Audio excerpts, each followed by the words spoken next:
क्या आपने कभी सोचा है कि हमारा प्यारा पृथ्वी इतना खास क्यों है इस पूरे विश्व ब्रह्मांड में? पृथ्वी हमारा घर, ये ब्लू मार्बल, इसकी अनोखी खूबियों के कारण हमारे सोलर सिस्टम में सबसे अलग ग्रह है। आज हम इस वीडियो में ऐसे ही फैक्ट्स के बारे में जानेंगे और हमारे ग्रहों के जितने भी ग्रह हैं उनके कैरेक्टरिस्टिक को समझेंगे और उनकी जितनी भी खूबियां हैं उसको स्टडी करेंगे। तो चलिए आज की वीडियो को शुरू करते हैं। The third rock from the sun. हमारा पृथ्वी जहाँ जीवन है, ये एक बिल्कुल संतुलित स्थितियों की गवाही देता है। आज हम पृथ्वी के संतुलित स्थितियों के बारे में जानेंगे। हमारा पृथ्वी ना ही इतना बड़ा है कि लाइफ या जीवन जीने के लिए एक संतुलित एटमॉस्फेयर ना मिल सके और ना ही इतना छोटा है कि इसकी ग्रेविटी बहुत ही कम हो। हमारे एटमॉस्फेयर में नाइट्रोजन, ऑक्सीजन और विभिन्न तरह के ट्रेसेस है जो हमें हार्मफुल सोलर रेडिएशन से बचाते हैं और हमारा क्लाइमेट स्टेबल करने में मदद करते हैं।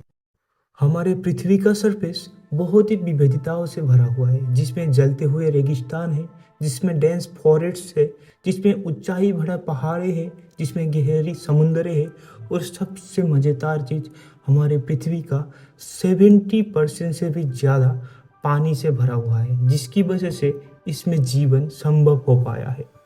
पृथ्वी हमारा घर, ये ब्रह्मांड का एक बहुत ही बड़ा मिस्ट्री है जिसमें लाइफ और ब्यूटी दोनों है। बुध हमारे सोलर सिस्टम का सबसे छोटा ग्रह और हमारा पड़ोसी। हालांकि इसका साइज बहुत छोटा है, पर है ये बहुत शक्तिशाली।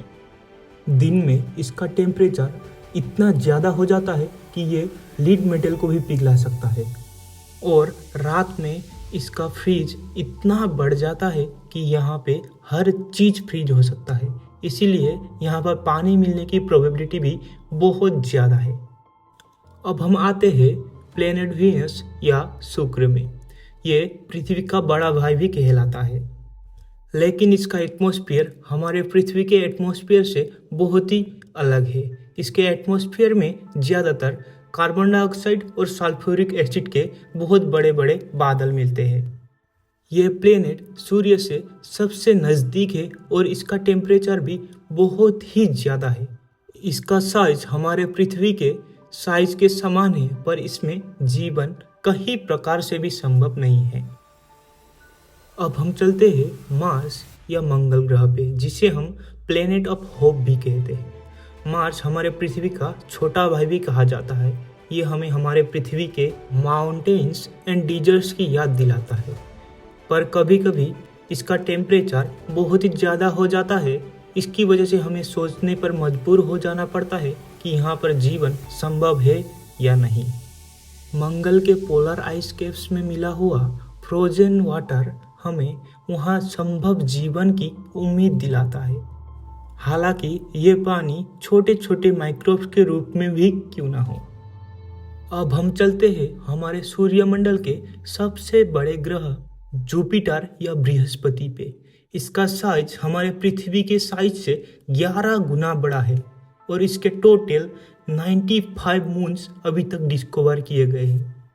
बृहस्पति का वायुमंडल मुख्य रूप से हाइड्रोजन और हीलियम से बना हुआ है। अब हम चलते हैं हमारे नेक्स्ट प्लेनेट सैटर्न या शनि पे, और ये सूर्यमंडल का दूसरा सबसे बड़ा प्लेनेट है। शनि ग्रह का एक मैसिव साइज रिंग है जो ज़्यादातर आइस पार्टिकल से बना हुआ है और छोटे छोटे धूल या रॉक मैटर्स भी है। इसका साइज लगभग 280 किलोमीटर तक फैला हुआ है। अब हम चलते हैं अरुण या यूरेनस ग्रह पे। ये हमारे सूर्यमंडल का 7वां ग्रह है। इसका साइज हमारे पृथ्वी से 63 गुना बड़ा है, लेकिन इसके अंदर ज़्यादातर गैस होने की वजह से इसका डेंसिटी हमारे पृथ्वी से आधा भी नहीं है। अंत में हम चलते हैं वरुण या नेपट्यून प्लेनेट पर।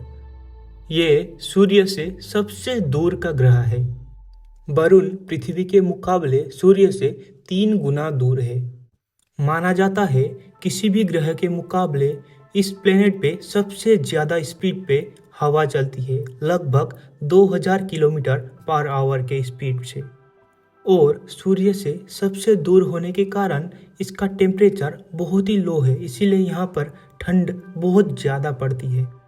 इसका ऊपरी भाग नीले कलर का है, जिससे हम पता कर सकते हैं कि इसमें मीथेन गैस भरपूर मात्रा में पाई जाती है।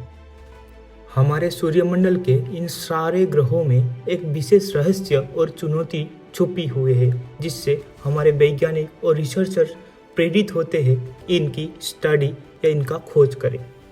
बृहस्पति में बनी रही हवाएं और मंगल ग्रह की वो बड़ी बड़ी रिंग और हमारे वरुण के वो सुपरसोनिक हवाएं हमारे वैज्ञानिक और हमें इंस्पायर करते हैं कि हम भी हमारे सूर्यमंडल और इस गैलेक्सी के बारे में जानें।